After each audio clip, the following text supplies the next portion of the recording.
Hi, so in this video I have covered all the important bone tumors for your exam point of view.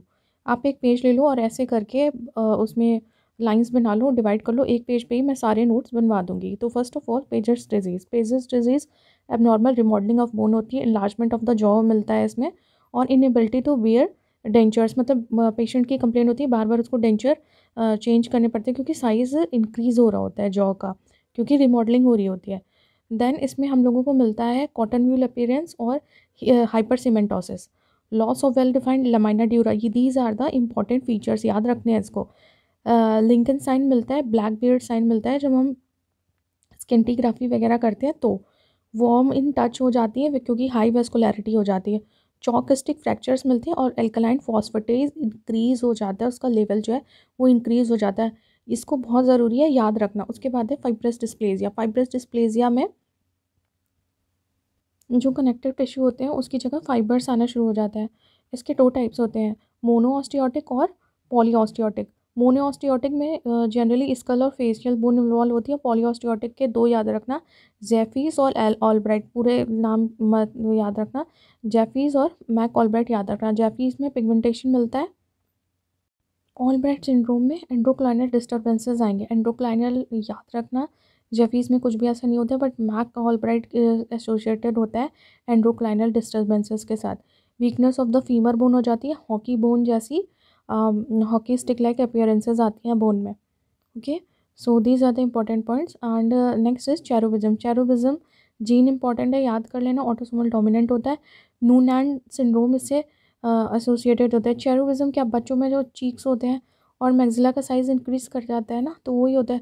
और नूनैन syndrome short stature होता है। तो चेरोबिज्म child और नूनैन, नूनैन मानो कुछ छोटा सा, तो ऐसे मतलब शॉर्ट स्टेचर करके याद रखना, और हार्ट की डिफेक्ट होते हैं। उसके बाद है ऑस्टियोपेट्रोसिस। ऑस्टियोपेट्रोसिस में क्या मिलेगा, फेलियर ऑफ ऑस्टियोटिक रिजॉर्प्शन मिल जाता है। इसमें थिक बोन्स होने लग जाती हैं क्योंकि ऑस्टियोक्लास्ट डिफेक्ट होता है, तो इंक्रीज बोन की फॉर्मेशन हो जाती है, और इससे क्या होती है, जो मैरो स्पेसेस होती है ना वो ऑब्लिटरेट कर जाती हैं। और इसमें ना रगर जर्सी साइन मिलता है, इसमें लाइट डार्क बैंड्स का फैशन मिलता है, अल्टरनेट में लाइट एंड डार्क बैंड्स होते हैं। तो रगर जर्सी रिलेटेड टू ऑस्टियोपेट्रोसिस याद रखना। उसके बाद है सीमेंटल डिस्प्लेजिया। सीमेंटल डिस्प्लेजिया में क्या है, पेरियापाइकल होता है सीमेंटल डिस्प्लेजिया, और ये होता है, इसको सीमेंटोमा भी हम लोग बोलते हैं। ये एसोसिएटेड हमेशा होता है वाइटल पल्प के साथ। डिफरेंशियल डायग्नोसिस हम लोगों को करनी पड़ती है पेरियापाइकल सिस्ट और पेरियापाइकल ग्रेन्युलोमा से, क्योंकि वो दोनों जो होते हैं वो नॉन वाइटल टूथ के साथ एसोसिएटेड होते हैं, तो ये याद रखना। उसके बाद है सीमेंटो ऑसिफाइंग फाइब्रोमा। इसमें या तो सीमेंटम या तो बोन से वो करेगा। जुवेनाइल सीमेंटो ऑसिफाइंग फाइब्रोमा एग्रेसिव होता है। इसके टू टाइप होते हैं, ट्यूबरकुलर और पैस्मोमोटाइड। इसमें पैस्मोना बॉडीज़ मिलती हैं और ये स्कल बोन से एसोसिएटेड होता है, तो ये पॉइंट्स जो है इसको याद करके रखने हैं। नेक्स्ट हमारा है इविंग सार्कोमा। सार्कोमा जो होता है, इसमें सन रेज अपीयरेंस और अनियन स्किन लाइक अपीयरेंस मिलती है। इसके बारे में ये पॉइंट इंपॉर्टेंट है। उसके बाद है एकॉन्ड्रोप्लेजिया। इसका जीन याद करने के लिए GFR याद रखना ना, वहाँ पे ऑप्शन में आपको खुद ही दिख जाएगा कि FGFR, जहाँ पे 2 लिखा हो तो वो एकॉन्ड्रोप्लेजिया से आप एसोसिएट कर सकते हो। उसमें शॉर्ट आर्म मिलती हैं, और मॉर्फिन जो है इसका उल्टा है, उसमें लॉन्ग आर्म्स और लेग्स मिल जाएंगे। ठीक है, स्पाइडर लाइक फिंगर्स मिलेंगी मॉर्फिन में।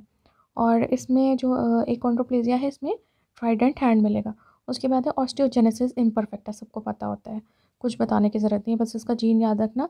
और ऐसे इसका जीन ना कोला कोला करके याद रखना, कोका कोला टाइप से।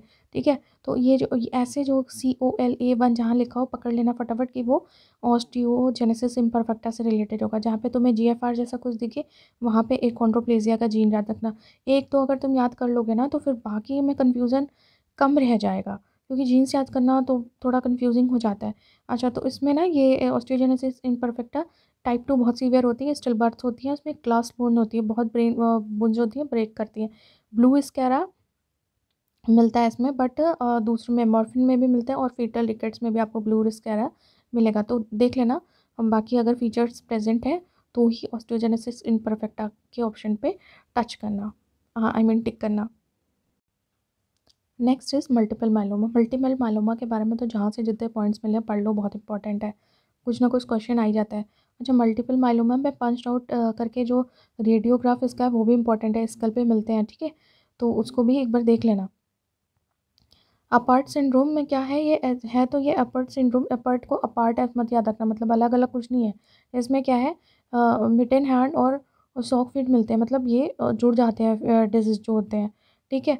सॉवल शेप्ड इंसाइजर याद रखना, मार्जिनल रिजेस जो होते हैं वो प्रोमिनेंट हो जाते हैं, तो इसके ये फीचर्स याद रखना। उसके बाद है क्लीडोक्लेनियल डिस्प्लेजिया। क्लीडोक्लेनियल डिस्प्लेजिया एसोसिएट होता है मैरी स्टैंटन सिंड्रोम से।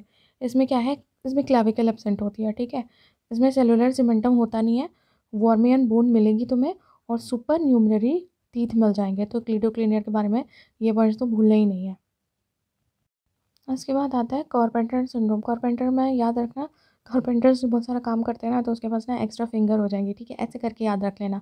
और इसमें ना क्लोवर लिप स्कल मिलती है, ये बहुत इंपॉर्टेंट फीचर है, इसका याद रखना, ठीक है। उसके बाद है लैंगरहैंस सेल्स हिस्टोसाइटोसिस, ये भी इम्पॉर्टेंट है, इसके बारे में सब कुछ भूल जाए बट ना बियरबेक ग्रेन्यूल्स याद रखना हमेशा। उसको टेनिस रैकेट शेप के मिलते हैं और पास पॉजिटिव होता है। उसके बाद तो यहाँ से सब हो गया। हाँ, क्राउजन सिंड्रोम बचा हुआ है हमारा, क्राउजन और टीचर कॉलिन। टीचर कॉलिन में क्या है, देखो तुम याद रखना कि कोई टीचर है और उसको टी कॉफ़ी बहुत पसंद है, इससे तुम्हें क्या हो जाएगा, जो उसका ये जीन है ना वो तुम्हें याद रखेगा, COF टी कॉफ़ी करके वन याद रखना, ठीक है। मतलब वो कोई टीचर है, उसको टी कॉफ़ी पसंद है और वो एक लेती है, ठीक है, मतलब ये टी कॉफ़ी, ठीक है।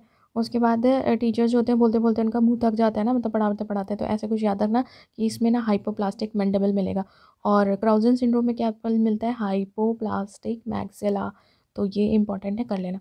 उसके बाद MPDHS के बिना तो दुनिया ही नहीं है डेंटिस्ट की, हमेशा मतलब OMR में तो भी पूछेंगे, ओरल पैथोलॉजी में भी पूछेंगे, मतलब वाइवा में चलता है, तो ठीक है। तो ये तो आप लोगों को पता ही होगा, मतलब अंडरस्टूड है, फिर भी देख लो। पेन होता है, मसल टेंडरनेस होती है और क्लिकिंग और पॉपिंग ऑफ TMJ मिल जाती है, लिमिटेड जॉब मोशन हो जाता है। अच्छा, इसमें क्या है, रूमेटॉइड अर्थराइटिस जो एसोसिएटेड होती है चिल्ड्रन के, उसको हम लोग स्टिल डिजीज़ कहते हैं।